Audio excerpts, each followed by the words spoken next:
بسم اللہ الرحمن الرحیم۔ تفکر کے ساتھ عبادت، اس لیے کہتے ہیں نا 1 گھنٹے کا تفکر، فکر کرنا 70 سال کی عبادت بغیر تفکر کے برابر ہے، کمپیر ہی نہیں ہے۔ فکر، تفکر، بنی اسرائیل کا مشہور واقعہ آپ کی خدمت میں پہلے بھی عرض کیا ہوگا یقیناً آپ سے، کہ ایک ملائکہ گزر رہے تھے، دیکھا کہ ایک شخص، بڑی ہریالی ہے، بہت اچھا مطلب پانی ہے، کھیت ہے، گرینری ہے، ایک وادی ہے، اور عبادت کر رہا ہے، عبادت پہ عبادت، عبادت پہ عبادت۔ ملائکہ تھا گزرے خدا کی بارگاہ میں، کہ معصوم نے روایت کو، حدیث کو بیان کیا، امام جعفر صادق علیہ الصلوۃ والسلام، اللہم صلی علی محمد۔ امام نے اس حدیث کو بیان کیا، فقط فرماتے ہیں کہ ملائکہ گزرا، اس نے دیکھا بہت عبادت کر رہا ہے، خدا کی بارگاہ میں گیا، خدا کی بارگاہ میں گیا، کہا پروردگار یہ تیرا بندہ اتنی تیری عبادت کر رہا ہے، اس کو اس کا اجر کیا ملے گا؟ خدا عبادت کا تعلق معرفت سے، عقل سے، خرد سے، تو پروردگار یہ بندہ اتنی عبادت کر، ہاں جاؤ جا کے پوچھ لو، اس سے پوچھو اس کی آرزو کیا ہے۔ ملائکہ انسان کی صورت میں آیا، دیکھا کہ بہت اچھی جگہ ہے، آپ ماشاءاللہ کیا عبادت ہے آپ کی آرزو کیا ہے، آپ کی خواہش کیا ہے کہ خدا اس کے بدلے میں آپ کو کیا دے؟ انہوں نے کہا میری تو ویسے کوئی خواہش نہیں ہے، لیکن پھر بھی اگر خدا ایک گدھا بھیج دیتا تو یہ اتنی جو ہریالی ہے یہ کھا لیتا وہ۔ ملائکہ واپس چلا گیا، کہا پروردگار تو نے صحیح کہا، عبادت، تفکر، عقل کے ساتھ اس کا اجر ہے، اٹھک بیٹھک کا اجر۔ بعض اوقات لیکن ہم یہ سمجھتے ہیں اٹھک بیٹھک کا اجر نہیں ہے تو ہم نے تو اٹھنا بیٹھنا ہی نہیں ہے۔ نہیں بھائی، آپ کے پاس تفکر ہے، آپ کے پاس کوئی بھی عبادت ہو، کسی طرح کی بھی عبادت ہے، اگر تفکر اور خرد، عقل نہیں ہے، اجر نہیں ہے، کوئی بھی عبادت، اب آپ کچھ بھی کر لیں۔ تو میں خود اپنے اندر وجود میں اپنی عقل کو کتنا انہینس کر رہا ہوں، اس کو سکین کریں۔ آپ ماشاءاللہ جوان ہیں، آپ مجلس کے اندر میجورٹی 95 سے بھی زیادہ پرسنٹیج جوانوں کی ہے، جو بزرگ ہیں وہ بھی جوان ہی ہیں ماشاءاللہ، لیکن انسان محترم خوب جوان سرمایہ ہے، شباب روایات کے اندر آیا ہے، شباب سرمایہ ہے۔ خوب یہ سرمایہ آیا دشمن استعمال کر رہا ہے یا پھر یہ امام کے لیے؟ دو ہی کام دیکھیں، راستے دو ہیں، بس دو راستے، تیسرا راستہ کوئی نہیں ہے، بھول جائیں۔ گرے ایریا نے آج کل کے دور میں، اب جس دور میں ہم زندہ رہتے ہیں، ہم خدا کا شکر کریں، ہم اس دور کے اندر ہیں جس میں یا بلیک ہے یا وائٹ ہے، گرے نہیں ہے۔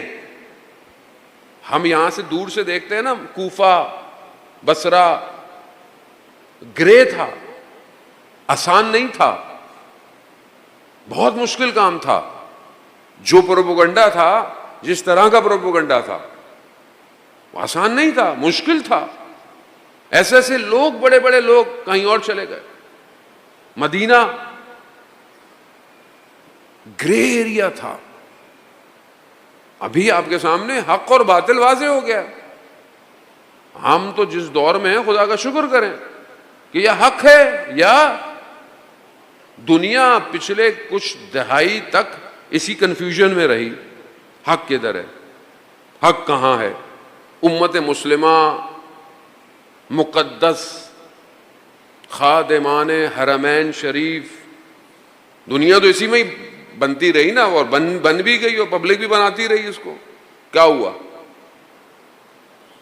کون ہے؟ دیکھیں، کسی کو پہچاننا ہے نا تو ضد سے پہچانے۔ ضد کس کو کہتے ہیں؟ اپوزٹ۔ بلیک کیسے سمجھ میں آئے گا وائٹ کے مقابلے میں؟ روشنی کیسے سمجھ میں آئے گی تاریکی کے مقابلے میں؟ جب اندھیرا ہے تو کیا ہے بھئی؟ روشنی نہیں ہے۔ اندھیرا کیا ہے؟ روشنی کا نہ ہونا اندھیرا ہے. اندھیرا خود کچھ نہیں ہے، یعنی ایک چیز کا وجود نہیں ہے دوسری چیز وجود میں آ گئی، خود نہیں ہے وہ، اس کا عدم وجود دوسرے کو پروڈیوس کر رہا ہے. باطل کیا ہے؟ حق کا وہاں نہ ہونا باطل ہے، ورنہ خود باطل کچھ نہیں ہے. آج کے دور میں تو واضح ہو گیا. پہلے مسلمان سمجھتے رہے یہ ادھر ہے یہ ادھر ہے یہ ادھر ہے، آج تو واضح کر دیا. دشمن کون ہے انسان کا؟ اسلام کا دشمن کون ہے؟ واضح ہے آپ کے اوپر. مسلمان جو ہیں وہ مسلسل پچھلے 2 سال سے مارے جا رہے ہیں. فلسطین میں، غزہ میں ڈھیر کر دیا، پورے شہر کو تباہ کر دیا. ہزاروں کی تعداد میں خواتین بچے مار دیے، رپورٹر مار دیے، ڈاکٹر مار دیے، سب مار دیے. پوری امت مسلمہ خاموش ہے. یہ مذہب رسول کا مذہب ہے، یہ مکتب حسین کا مکتب ہے. مسلمان تو وہ تھے جب پہلی سٹیٹ وجود میں آئی تو 313 تھے، چند گھوڑے تھے، تھوڑی سی تلواریں تھیں اور سامنے ہزاروں کا لشکر تھا، مگر ایمان تھا، ایمان، ارادہ مضبوط تھا. رسول کی رہبریت میں دشمن کو ختم کر دیا. اور آہستہ آہستہ آپ کے سامنے اسلام کہاں پھیلا. پھر دشمن نے کیا کیا؟ دشمن نے پلاننگ ایسی کی کہ بھائی مسلمان کے اندر ہی گھس جاؤ. یزید ڈپلائیڈ ہے، شروع سے دشمنی پیچھے سے چلتی آ رہی تھی، ڈپلائمنٹ کی ہے. باہر سے تو مسلمان سے جتنا بھی، ابھی بھی آپ دیکھیں نا، باہر سے کوئی حملہ کرے سارے مسلمان متحد ہو جاتے ہیں ماشاءاللہ. جیسے ابھی 12 دن کی جنگ کے اندر تمام مسلمان جو بیدار مسلمان تھے، بہت سارے لوگ تو ابھی بھی سو رہے ہیں، جو بیدار تھے آپ پاکستان کے اندر دیکھ لیں، چاہے وہ اہل سنت ہو، چاہے وہ بریلوی ہو، چاہے وہ جتنے بھی فرقے ہیں، سب متحد ہو گئے، اتحاد آ گیا. کیوں؟ کیونکہ اصل جنگ اسلام کی اور کفار کی ہے. تو اگر ابھی بھی اس سٹیج کے اندر ہمیں اپنا دشمن سمجھ میں نہیں آ رہا اور اس کی چالیں سمجھ میں نہیں آ رہی ہیں، تو قصور کس کا ہے؟ دشمن کا ہے؟ نہیں. حق کا ہے؟ نہیں، میرا قصور. اپنے آپ کے قصور کو ایکسیپٹ کریں کہ میں انڈرسٹینڈ نہیں کر پا رہا حق اور باطل کو. اس کی ایک وجہ ہے، یا تو پھر میں اپنی دنیا میں اتنا مگن ہوں کہ میرا دل نہیں، یا پھر میں دشمن کے پروپیگنڈے کا شکار ہوں. ابھی بھی آپ دیکھیں ہمارے اپنے درمیان میں چیزیں بہرحال ہوتی ہیں. وہ آہستہ آہستہ اذان محترم اپنے بصیرت کو جتنا انہینس کریں گے، عبادت بھی قبول ہوگی اور امام کے بھی اتنا قریب آئیں گے.